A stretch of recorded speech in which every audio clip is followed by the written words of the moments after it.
Hello, it's SS2 ready to rock your day with a video weakest weapons in the Marvel Cinematic Universe, यानी कि Marvel के सबसे ज़्यादा weakest weapon जो अभी तक हमें मूवीज़ में दिखाए गए हैं। Starting with number 10, hydra enforcer को रॉकेट ने बनाया था ताकि वो लोग रोनन से लड़ने में उसका यूज़ कर सकें। हाइड्रा इन्फोर्सर काफ़ी ज़्यादा पावरफुल था क्योंकि वो किसी भी चीज़ को वेपराइज कर सकता था, पर वो रिलायबल नहीं था क्योंकि वो बहुत ज़्यादा एक्यूरेट नहीं था। वो किसी और को भी उड़ा सकता था या फिर उसका यूज़ करना ज़्यादा को नहीं आता था, तभी उसके बाद से वो कभी यूज़ नहीं हुआ, इसलिए वो उतना ज़्यादा यूज़फुल नहीं है। पावरफुल है पर रिलायबल नहीं है। Number 9, quad blaster. तो ये दो गन्स थी जो स्टार लॉर्ड यूज़ करता है हमेशा। ये दोनों बहुत ही ज़्यादा पावरफुल नहीं है, एज अ बस गन्स ही है जो कि एक नॉर्मल मैन यूज़ करता है, मतलब उससे ज़्यादा पावरफुल है। पर as compare to other Marvel के वेपन्स ये उतना स्टैंड नहीं करता क्योंकि इनको हमने कभी भी सीरियस डैमेज करते हुए नहीं देखा। These are just like some guns. Number 8, Hofund. तो होफाउंड वो तलवार थी जो हाइमडाल यूज करता था बाइफ्रॉस्ट को खोलने के लिए,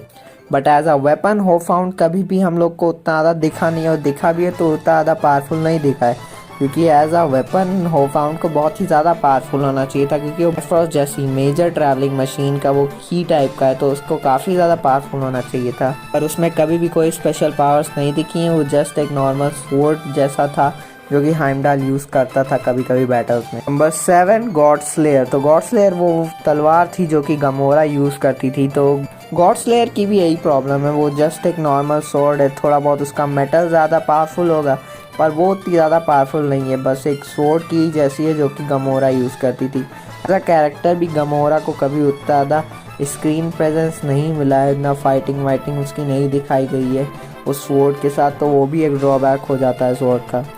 नंबर 6, लोकी का सेप्टर। तो लोकी के सेप्टर को तो सभी जानते होंगे। अब मेन चीज़ जो थी वो ये थी कि इसकी जो सारी पावर्स थी वो सिर्फ उसके अंदर इन्फिनिटी स्टोन जो था, माइंड स्टोन जो था, उससे आती थी। उसके वेपन की कोई पावर नहीं। ऊपर से भी ये एवेंजर्स में कुछ खास डैमेज भी नहीं कर पाया। एवेंजर्स को थोड़ा बहुत लड़ाई करवा दिया था एवेंजर्स के बीच में, पर 1 घंटे में वो सब वापस नॉर्मल हो चुके थे। इसका असर जो हुआ था क्लिंट पे, उसके भी एक बार खोपड़े पे कुछ पड़ने के बाद ही वो ठीक हो गया था।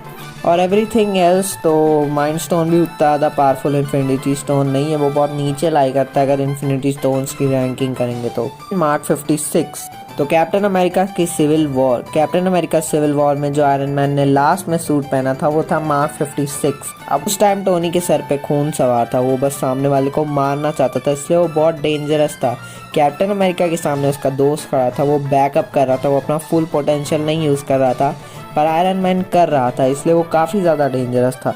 उस टाइम टोनी अपर हैंड भी नहीं ले पाया, वो ऐसा सूट था। कैप्टन अमेरिका ने आसानी से उसको हैंड टू हैंड कॉम्बैट में हराया, उठा के पटका और शील्ड से उसका आर्क रिएक्टर ख़त्म कर दिया। जो समय पे काम ना आए वो ऐसा कैसा वेपन भाई। Number 4, extremist. तो ये बहुत ही कम लोगों को याद होगा, जो बहुत डाई हार्ड फैन होंगे उन्हीं को याद होगा। आयरन मैन 3 में हमें एक्सट्रीमिस्ट से यूज़ किया गया। ये ह्यूमंस को एक अजीब से लावा मॉन्स्टर में कन्वर्ट कर देता है। वो किसी भी चीज़ को बर्न कर सकते हैं, स्किन, स्टील, जो भी। एज अ पर्सन मूवी में ऐसा लगता है कि आगे जाके इसका बहुत बड़ा रोल होगा, पर इसका तो कोई जिक्र ही होना बंद हो जाता है। उस मूवी के बाद से तो कभी इसको मेंशन भी नहीं किया गया। जब ये है ही नहीं, दिख ही नहीं रहा है, यूज़ ही नहीं हो रहा है, तो इसकी पावरफुलनेस का कहाँ घंटा चार डालेंगे। नंबर 3, कैप्टन अमेरिका की वकांडा की शील्ड। जब टिचाला ने बोला था कि कोई इस आदमी को एक शील्ड दो, तो मेरे को लगा था भाई अब ये कोई बवाल चीज़ इसको देगा, क्योंकि कैप्टन अमेरिका ने अपनी शील्ड को छोड़ दिया था सिविल वॉर में, पर उसने पता नहीं क्या 2 त्रिकोण दे दिए, बिंगो के चिप्स दे दिए उसको। सामने एक एलियन की फौज आ रही है उससे लड़ने, और वो क्या हाथ में लगाया पीट रहा है उनको। उसको फेंक सकता था पर उसको हैंड टू हैंड कॉम्बैट में यूज़ कर सकता था, पर वो भी उतने यूज़फुल नहीं लग रहे थे। वो बस थोड़े बहुत दिखने में अच्छे थे, ऑल्दो उनका यूज़ ज़्यादा अच्छा नहीं था। नंबर 2, विजन, इन्फिनिटी वॉर वाला। तो सिविल वॉर और एज ऑफ अल्ट्रॉन में जैसा विजन को दिखाया गया, इन्फिनिटी वॉर में उसका एकदम अपोजिट कर दिए।